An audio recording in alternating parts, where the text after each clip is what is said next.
Fluminense quer a contratação do volante Zé Wellison. Frederico Girotti é oferecido ao Flu, mas diretoria recusa. Cauê Elias se torna a segunda maior venda da história do Fluminense. E tudo sobre o dia a dia do tricolor das Laranjeiras. Fala, rapaziada do BTB Esportes, tudo bem? Como vocês estão? Eu me chamo Yuri Duque, já estou preparado para mais um dia de notícias do Fluminense Futebol Clube. Mas antes, peço encarecidamente aqui embaixo tem um botãozinho vermelho escrito inscreva-se. Apertando nele você não vai perder nenhum conteúdo exclusivo na tela do nosso canal. E é claro, tratando-se desse vídeo do Flusão. Já se inscreveu no nosso canal? É de graça, não custa nada. Aperta no botãozinho do like, no joinha para dar uma moral e divulgar mais e mais o meu trabalho. É claro, compartilha esse link nos grupos do Flusão para que vocês possam ficar 100% informados de tudo que está acontecendo. Sem mais delongas, vamos ao nosso vídeo porque temos muito o que falar. E a primeira informação de hoje é a mais quente dentro das redes sociais tricolores. Não para de chegar e pipocar mensagem do nosso direct no Instagram sobre essa informação. Zé Wellison entra no radar do Fluminense e a equipe carioca tem interesse na contratação do volante que defende as cores do Fortaleza. Vamos começar primeiro com as informações. Zé Wellison é volante de origem e ele não tem sido muito utilizado pelo técnico Vojvoda lá no Fortaleza. O jogador pode ser aí essa peça de primeiro volante, esse marcador, um jogador que tem umas características de marcação, de velocidade de bote, é um jogador que pode agregar bastante essa equipe do Fluminense. O jogador tem 28 anos e na temporada atual só entrou em campo 4 vezes. No Rio de Janeiro ele tem passagens pelo Botafogo. É um jogador, como eu falei, de muito vigor físico e velocidade na marcação. É o bote, é esse pitbull que o Fluminense está pedindo como primeiro volante para a temporada de 2025. As atrativas já podem estar avançadas e a expectativa do Zé Wellison, inclusive, com uma proposta oficial, já aceitar inicialmente o Fluminense, sem muita conversa, porque o jogador não quer permanecer no Fortaleza, pelo menos é isso que a imprensa nordestina tem noticiado nesses últimos dias. Ele não tem sido tão aproveitado pelo Vojvoda e dessa maneira vê ali novos ares no mercado carioca, com a possibilidade até mesmo de assegurar uma titularidade no Fluminense comandado pelo Mano Menezes. E ali ele vê com bons olhos essa proposta. A gente está aguardando mais detalhes, né? A informação inicialmente foi apurada pelo perfil central. Eu tentei entrar em contato com o André Cury, empresário do jogador. Até o momento eu não recebi nenhuma resposta de uma proposta oficial pelo Zé Wellison. A gente está aguardando para ver como vai se figurar esse cenário para o jogador vir atuar pelo Fluminense em 2025. Ele compõe bem as características de marcação. Tem que ver se ele vai conseguir se adaptar rápido ao estilo de jogo do Mano Menezes, mas é um jogador de intensa marcação e que pode ser aí esse pitbull de primeiro volante que o Flu está precisando para dar liberdade aos outros dois meio-campistas, né? O segundo volante e também o meia armador, que o Fluminense ainda está na torcida para que seja Paulo Henrique Ganso. Inclusive trazendo atualizações, realmente os exames do Ganso foram adiados. Ele vai realizar nessa semana o exame para saber como está a sua miocardite, uma inflamação no músculo do coração, para saber se o Ganso já vai poder voltar a realizar as suas atividades de recondicionamento físico visando as partidas em 2025. O jogador, que faz 36 anos nessa temporada, tem essa responsabilidade pela frente e aguarda agora para saber como vai ser o desfecho dessa história. O Ganso, que teve aí algumas sondagens de outras equipes no Brasil, mas a princípio fica no Fluminense, ainda tem uma proposta de renovação na mesa para poder aceitar e permanecer no tricolor. Mas voltando a falar de janela de transferência, chegou uma informação vindo do jornalista Gabriel Amaral informando que o Fluminense recusou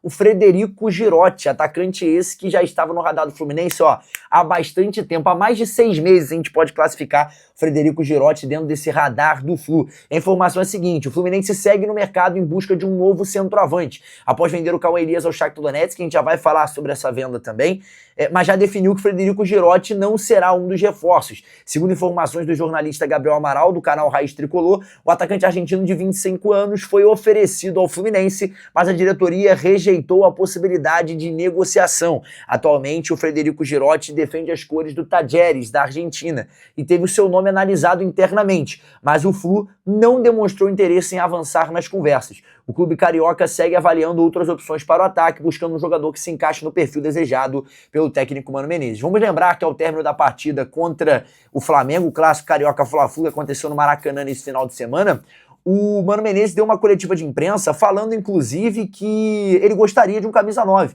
Ele diz que geralmente não costuma abrir esse tipo de conversa para a imprensa porque desmotiva o elenco que ele tem na mão para trabalhar, mas o Mano Menezes falou que tem interesse na contratação de um camisa 9 e que poderia ser o Frederico Girotti. Possivelmente, esse nome foi sondado nas mãos do treinador após o interesse ali do staff do jogador de negociar ele com o Fluminense, e o Mano Menezes deve ter dado a recusa, não deve ser alguém que interessa a ele, pelo menos nesse nesse momento. Frederico Girotti é um centroavante, mas que se movimenta muito para fora da área, muito parecido com as características do Germancano.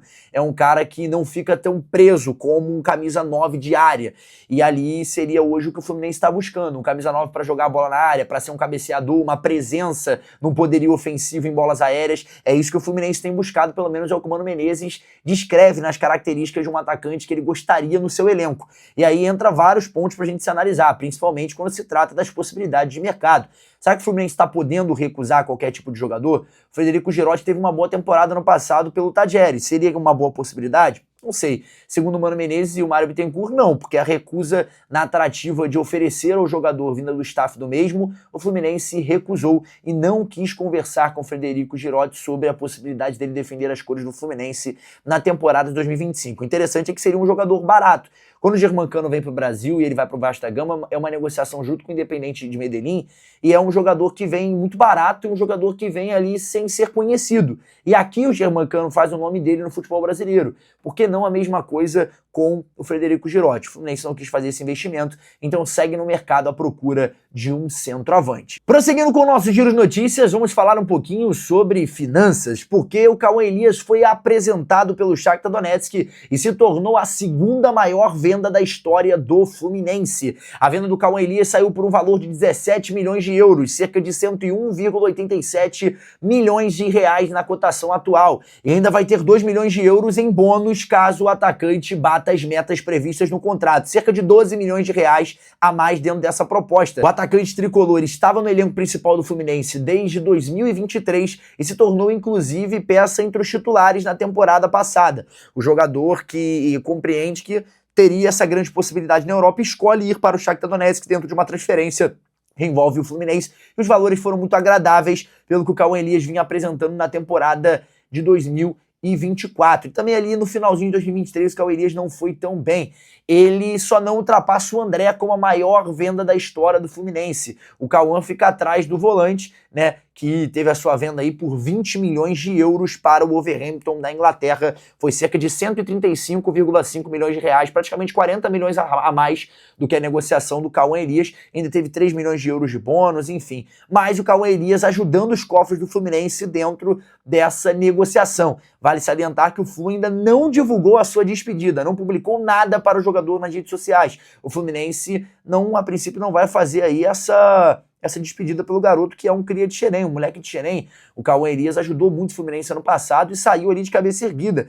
Sempre defendeu a camisa do Flu, não teve nenhum tipo de problema nos bastidores. Ele já foi anunciado para o Shakhtar, tá na Polônia já com possibilidade de estreia e o Fluminense ainda não divulgou aí a sua saída do elenco tricolor. Vamos voltar um pouquinho a tratar sobre as condições do gramado do Maracanã, trazendo a informação depois de muitas reclamações do clássico carioca envolvendo o Flamengo e Fluminense. A empresa que cuida dos gramados do Maracanã soltou uma nota informando que, com as condições atuais do gramado, que não é mais 100% um gramado natural, ele tem 10% de gramado sintético dentro de um fio estendido a 1,5 centímetro de altura do gramado, acaba sendo ali um diferencial para esse gramado estar um pouco mais duro. Na realidade, a empresa justifica da seguinte maneira: não é o gramado que está mais duro, mas sim as condições que agora o gramado Maracanã vai ter. Os jogadores não estão adaptados a esse estilo de jogo, porque agora o gramado tem 10% de uma condição sintética para aumentar ali, né,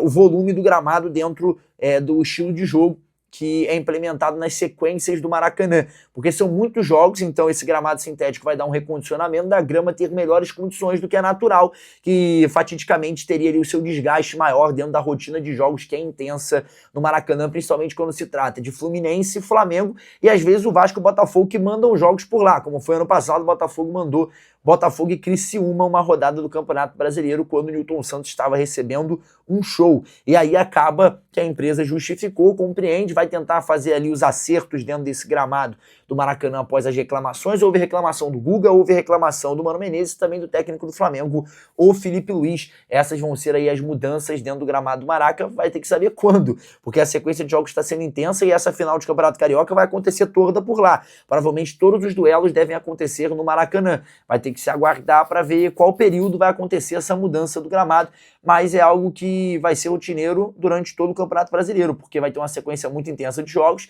as reclamações vão acontecer, é algo normal mal e a imprensa vai estar batendo em cima e a empresa vai ter que estar ligada para poder estar fazendo aí sempre esse reparo, deixar o gramado do Maracanã um tapete para poder ter aí a sequência de jogos. E voltando ao assunto que eu sempre atualizo aqui, galera, de prioridades do mercado, tá? Pra gente poder complementar esse nosso vídeo do Flusão aqui na tela do BTB Esportes, as condições do mercado hoje para o Fluminense. Um primeiro volante, segue na negociação com o Zé Wellison, tem um centroavante, não vai ser o Frederico Girotti, então o Fluminense segue observando outros nomes no mercado e tratando-se ali de um camisa 10, aguarda a realização de exames do Paulo Henrique Ganso para retornar ao mercado e tentar a contratação de um armador camisa 10, camisa clássico, cara clássico no meio de campo para organizar esse Flu.